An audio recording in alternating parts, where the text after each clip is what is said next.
You can get discouraged a lot of ways, but the one surefire way to avoid discouragement, first of all, let's understand something.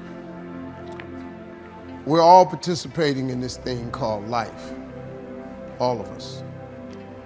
Life has ebb and flows, mountaintops, it's got valleys, it's got thunderstorms in it, earthquakes. This life, you stop expecting it to go smooth, because it ain't finna go smooth. The road to success is always under construction. This life ain't set up to be smooth. You combat negativity and you combat discouragement with gratitude. It's the one way to combat discouragement is with gratitude. What messes you up is you focus on the thing that's not happening, and that causes you to get discouraged. So whenever you get discouraged, you have to change your focus from what's not happening to what has happened, and it straightens you out immediately. Because what causes the downslide is if you get wrapped up into what ain't happening, it get ugly, man, and it just snowballs. But you have to focus on gratitude. People don't understand how serious gratitude is. You know, it's a serious principle of success.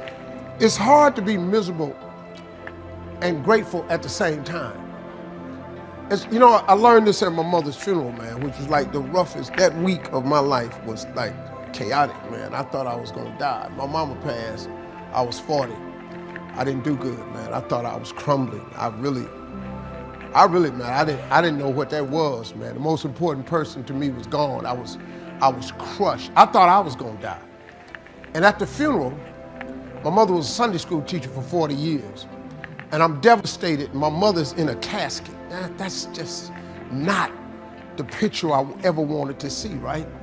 And I was struggling with her being up there. And the preacher stood up and he said, I know y'all hurting. I got 2 brothers and 2 sisters. He said, but I want y'all to look around at this church. My mama had been a Sunday school teacher for 40 years. Church was packed. It was packed. He said, the overflow room is full. He said, we've put up projector screens in the parking lot. We don't do that on Easter. We done set up projector screens in the parking lot because so many people then came to see your mother off. Said, because your mother meant something to everybody. My mama's funeral was filled with the hood, the gangsters, the pimps, the hustlers, the dope boys, the police, the politicians, church people. He started talking about, he said, look how full this church is. Look at the lives she touched. Look what she meant to so many people. We got people in this church we ain't seen in years. He said, look at this. And I want you to think of all the incredible things your mother has ever done. And then he started listing the things she had done around the church and what people had said about her. And we started smiling. And this was the first time I had smiled in a week. That week was ugly for me. And he said, now listen to this. You see the smiles on your face? He said, joy and depression cannot reside in the same space. So when you get down and you start thinking about how dark it is, I want you to remember everything your mother taught you that was good. And that replaced all the negative thoughts I was having. Because joy and depression cannot reside in the same space. Well, now you got to take that concept and apply it to your life.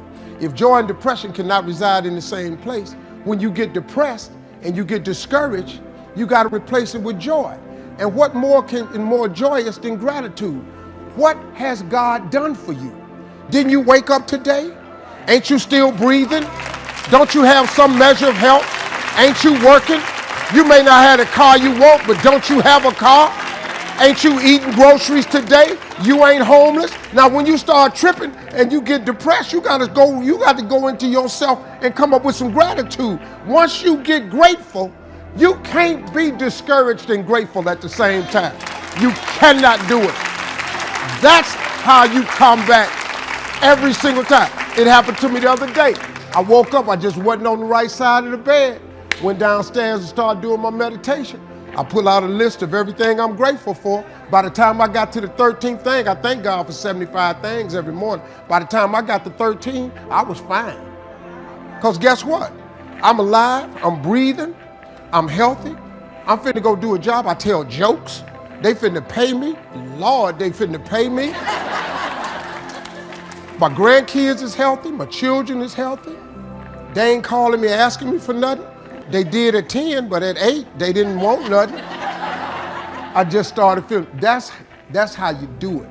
That's how you come back. I'm telling you, it works. It works. Just try it. That's all, just try it.